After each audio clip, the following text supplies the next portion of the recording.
That's so goddamn rude. Why does everyone all of a sudden have to move? I've had 2 hours to move around. Wait 10 minutes. What's with the bleeping? Hey. It's the whole reason why we're playing it today over here for a second time. Were we supposed to say fucking over it? Maybe that beep wasn't ours. No. Say it. That's what happened, Opie. I fucked up. How? Played the wrong one. You fucked up by letting E-Rock do something. Yeah, no, I fucked up. How? I had a scary murderer chase me all night long in my dream. Oh, honey. To the point where the dream was so exhausting, I had to wake up. It was more exhausting than scary. Oh. Yeah. I'd find a place to hide in a town or something, and next thing you know, I get some kind of... Scary murderers right there. I get some communique that he's getting close again, so then I have to take off again. This dream was exhausting, and I woke up, and I slapped my face a few times, just wake up, shake up the brain so the brain forgets this dream, and we'll try another dream. What are you afraid I of love facing? nightmares. I fucking love nightmares. No, he did. He's That's not what that afraid. He is. faced it. That No. means you worked it out. He was running away from it, and it keeps getting close. Yeah, and no, he but keeps hiding. no, when you work Dream hard at analyzing blows. No, I'm very good at it.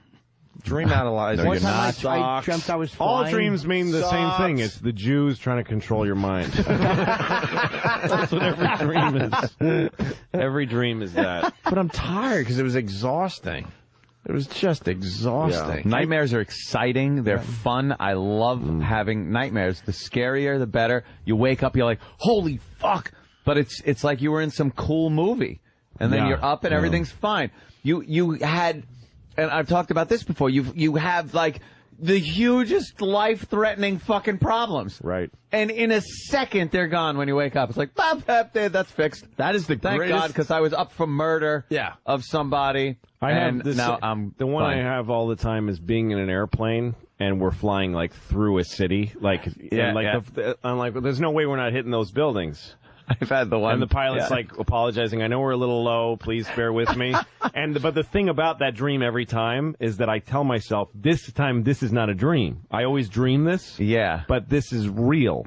And I'm just sure it's real. I have that one all the time. We go to take off. It's always on takeoff, and there's trees and a field, and I'm like, oh my God, I could hear we don't have enough power. Yep. We're not off the ground, and we're going into the trees.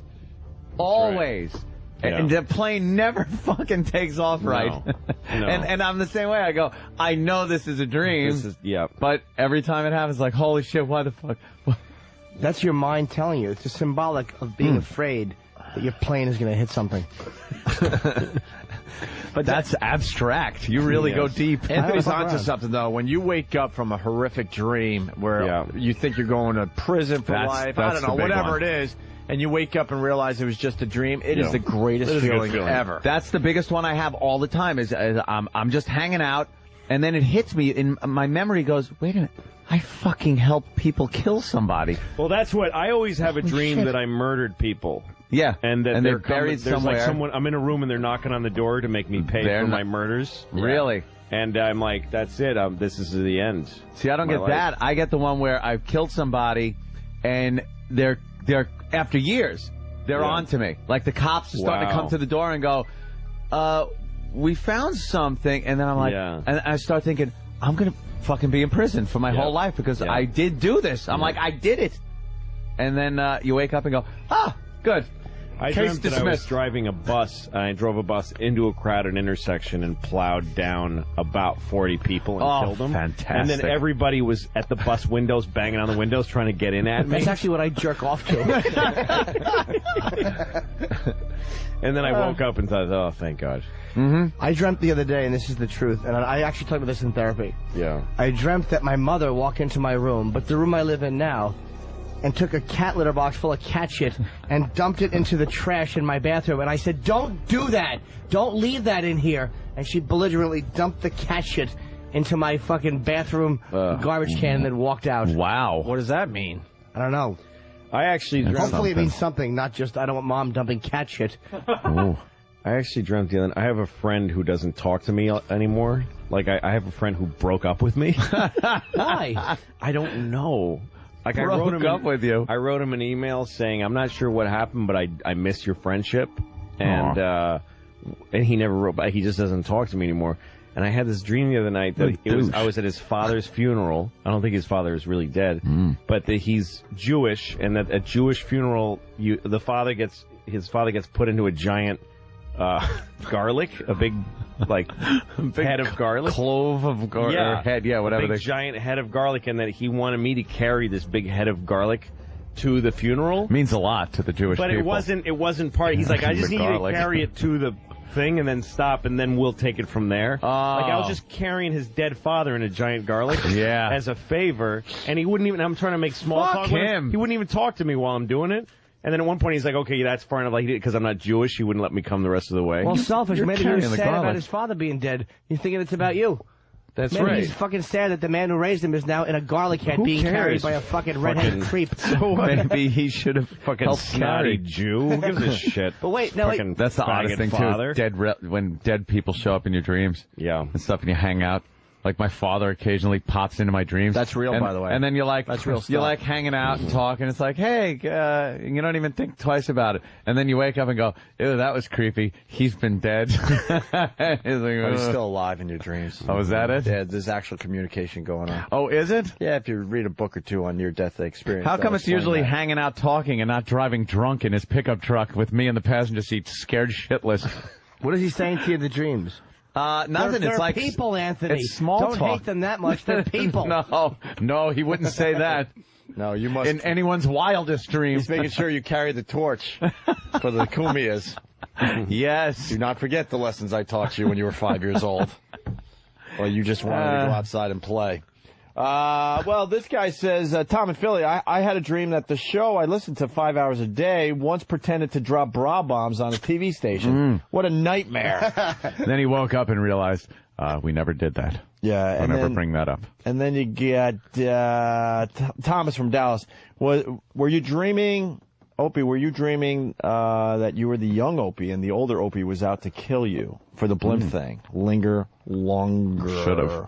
All right, back to Chris Berman. It's interesting because the two things I know about you is running away, scared. What do you mean? Because the one story that really resonates to me about you is the one where they taught you about sex in school. Oh, yeah, that was And horrific. then told you that your parents know, and then you ran into a tree. Come down. An apple tree. An apple tree. A very poetic tree. I was 11. It wasn't even like a fern. It was an apple tree. I was like 11 tree. or 12. That's the real George Washington story, by the way. Well, I was, back when you're 11 or 12, you're getting your sex, knowledge from other kids that sort of like get a tidbit here. That was good enough for me. Yeah, exactly. To see the film and then be warned that the parents are prepared for you to come home from school so you could have a longer discussion on this, I wasn't ready for that. No. I just wasn't ready. And your parents know. What? And there's no exaggeration because I as a kid I loved climbing trees. The taller the better. I mean I would get kind of crazy with the climbing of the trees, and I ran right up the apple tree, and I remember like it was yesterday. My dad looking up at me going, "Come on, it's not gonna be that bad. Come down." No, it is. We'll just talk for 5 or 10 minutes. I'm like, no. It was awful. But that's interesting because that fear. Which is not everybody reacts to that with that kind of fear. No, I know, but not everybody. Not everybody reacts with fear to that situation. Right. You react to it with fear, and there's something about that and your fear and these dreams, these exhausting running away. Well, your things. hormones have to. I think it's the same person. You know what it comes down to though in that case when you're learning about sex, your hormones got to be ready. They got to match up. That's right. Like I developed very late, so for a 12-year-old, I still want to hang out with my G.I. Joes and my stupid bike with the baseball card that made the noise a little bit. I wasn't ready for that crap. Your hormones got to be ready. You start feeling some shit. You're like, all right, tell me what this is. I need to know if this is cool or not. Showing my dick to the retarded girl down the street. It was all about just sex at that point. 11 or 12? No, believe me, it was 7th grade, isn't it? Oh, I was fucking 2nd grade. 2nd grade. Yeah. Third grade, it was always about like the girls with me growing up and being a kid. Like the first time I kissed a girl, I think I was probably 6 in the basement of this shitty apartment building, and then she started kissing this other kid named Keith right in front of me. I was like, "You fucking little bitch!" I didn't say that. I was like, "You poopy head," or something. No, I remember in 3rd grade there was a girl named Debbie Fuller in our class, and we all talked about wanting I fucked the shit out of her. Yeah, she was. in 3rd grade. And one time I was in class, and we had this little loft that you could climb in third grade in my classroom, and John Ryan was in there, this fat kid, and he had his little dick out, and he was jerking it off and saying, "I want to fuck Debbie," and everyone was just sitting around. We were all just sitting around, and one of us had his dick out, and he was jacking off. Third grade. Jesus Christ! My daughter's in kindergarten. Where did he get that? Well, I don't know. I don't know where. I was way behind. Yeah, I know. I don't have any of those stories from when I was younger. I remember I loved Kelly Howell when I was in second or third grade. I had such a crush on her, but I had shit my pants a lot in school. You shit your pants a lot? You were a pants shitter? Horrendous. It would always smell like rust. And I was standing in line one time, and Kelly Howell was right behind me, and she's like, "Did you go poops in your pants?" And it was my first attempt at sarcasm. I'm like, "Yeah, sure." It doesn't work when it's true. No, though. of course it doesn't. It was a confirmation that I had indeed flat. I had flat. It looked like a shit nail head. Like I had flattened it by sitting on it. It was cool. There's nothing worse than fucking cold, rusty smelling shit in your underpants. Oh, that is horrid. And she knew you shit yourself. How could she not have? As I was standing there stiff-legging, trying to get out, smelling like shit. I shit my pants all the time in school because I only wanted to shit at home. I remember I shit my pants in school once, and it was like I just basically coated the inside of my underwear with diarrhea. And I went to the bathroom, and while I'm in the stall, Michael Boyven, the toughest kid in school, and his gang came into the bathroom. Come on, Woim. Yeah, exactly. And I was standing on the toilet with my shit underwear in my hands, just praying that he wouldn't kick the door open and find me there. Would you have been embarrassed? And I had no choice. I ate it. What else could I do? What else could I do? I wish Michael Boyden would have found that fucking underwear in your hand. You might not be here today. I wouldn't be right here. Kill you. No, I'd be with him right now. I'd be married to him. My best shit story happened when I was 31 years old. Oh, really? Yeah. I've told it a couple times. Rick, our old producer for this radio show, I was down in Florida, and I was meeting his what would be his future wife for the first time, and it was a big deal. And we went out and we had a little lunch, whatever. And I had an upset stomach all day. And it was when like boxer shorts were really in, so you're a little looser, right? And I had shorts on, and I had like sandals on, and I was saying goodbye on their stoop, and I thought I could sneak out just a little bubble fart. And this is a true story, man. A little nugget fell out, rolled down my leg, bounced off my sandal, and just rolled to the front of Take that with you. Like down to their feet? Oh, pretty much. It couldn't have been more perfect. You know, how it just rolled and landed right That was at their my feet. last milk dud. Get all mad. That's how they say goodbye in some countries. That's actually how you say goodbye. That's a cookie in Haiti. That's how I met his future wife, and then I said, That's how they fell in love? I don't feel good, and then I just shit my brains for the next 6 to 8 hours or something like that. I ended up not leaving. I had to lay down back in their place. I ended up having just food poisoning or something was going on. Shit myself. Oh, it was shit myself. It was just one little nugget, and I was already in my 30s. Oh my God! When I was on writing on Conan, I was a writer there, and I was laying awake in bed one morning, not getting up yet, and I was sleeping in just underwear, no shirt for some reason. I usually sleep in shirt and underwear, and I just laying there and about planning to fart, and just shit. I just shit in my underwear. And for some reason, the fact that I was in bed, mostly naked, it just really upset me. And I was really bummed. And then my phone rang, and it was my friend Dino, who was one of my guys I wrote with on Conan. And I told him what happened. I said, I just feel I don't want to get out of bed now. I don't know. I just don't want to move. This was the grossest thing ever happened to me. Deal with it. And then I got out of bed. I cleaned up. And I went to work, and I opened the door, and the writer's assistant, this woman says, "Hey, I heard you shit your underwear this morning." I'm like, "What the fuck?" And every single person came up to me. Conan said, "Hey, what's that? How did that go? Shitting in your underwear?" and I go to Dino, and I said, "What the fuck?" And he goes, "I assumed you wanted me to tell everybody." Why wouldn't you? Right? You wouldn't have told me. Didn't you tell me so I could spread the news before you got to work? Amazing. I piss the bed stories when I was a kid. I think the last time though wasn't one of those, if you're just a kid you piss the bed, because I never did that. It was kind of when you're in your early teens almost, and you dream that you're taking a piss? Yes. Right. So you're laying in bed and you're dreaming that you're just taking this fucking wicked piss. Wicked piss. Wicked piss. And you wake up and go like, uh-oh. Oh, boy. Pissed all over this fucking bed. Do you know I did that with that dream when Louie and I were in Bonnaroo a few years, 2003, in the Tennessee. I woke up in my hotel bed and I was fucking, my sheets were, I pissed my bed. This was a couple years ago. Wet dreams are fucking great. When I was like, you just come and you fucking shoot a load in your sleep. Just to stay with piss for a second. When I was in like first grade, I remember I was in my bedroom just being confused, and I pissed on my bed, like standing there.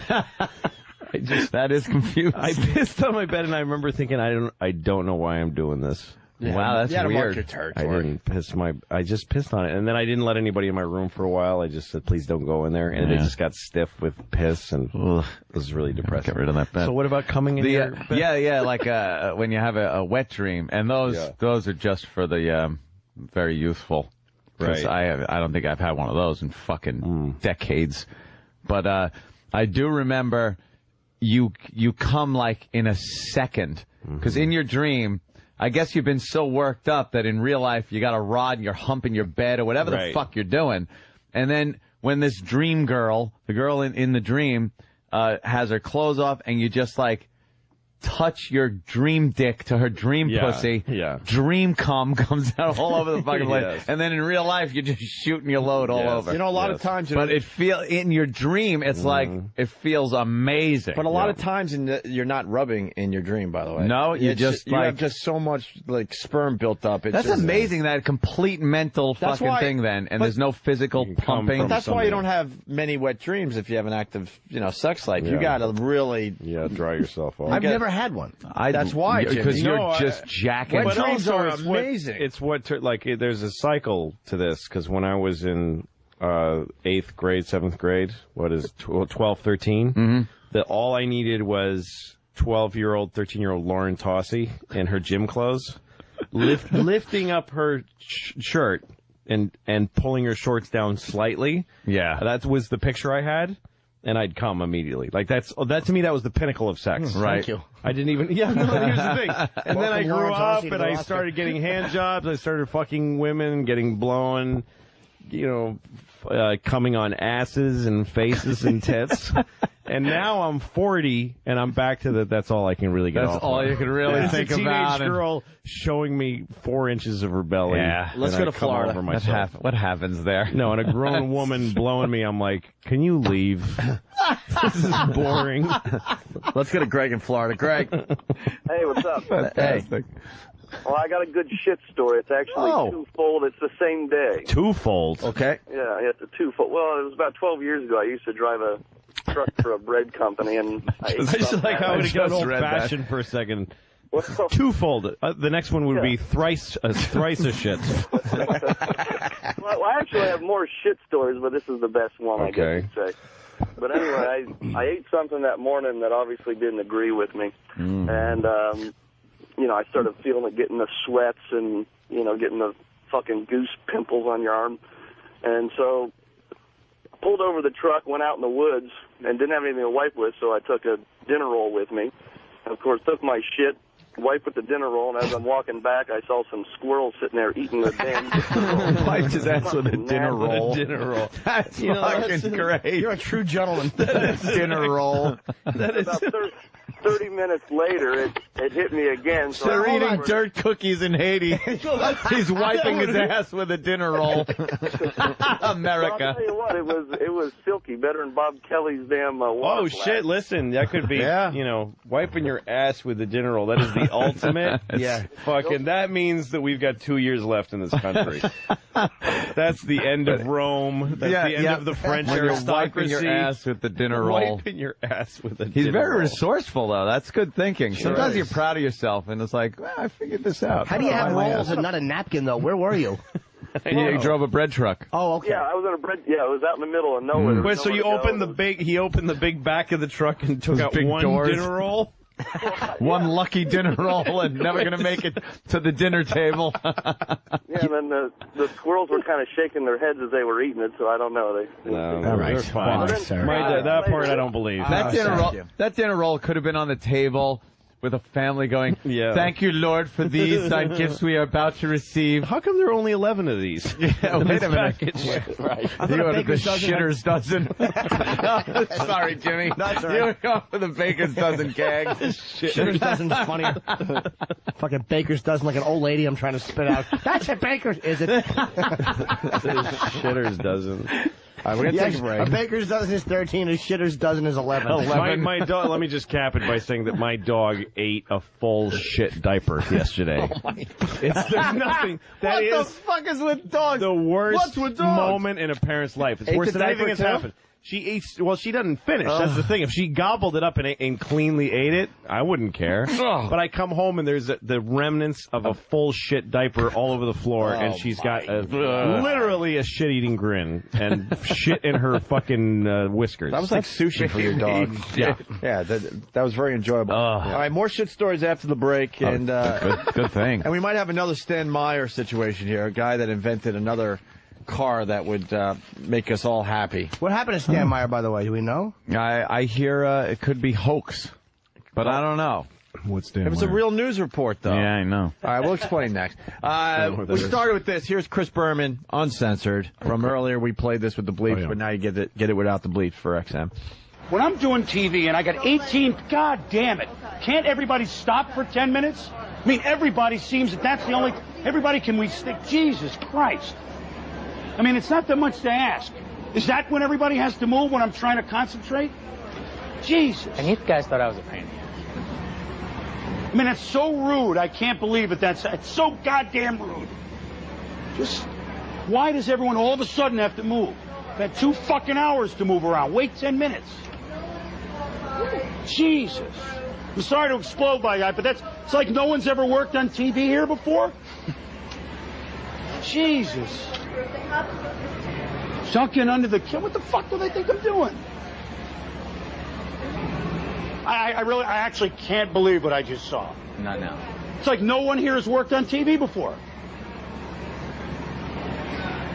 I hear a dial tone. And there were 7 people though. I mean, Jesus.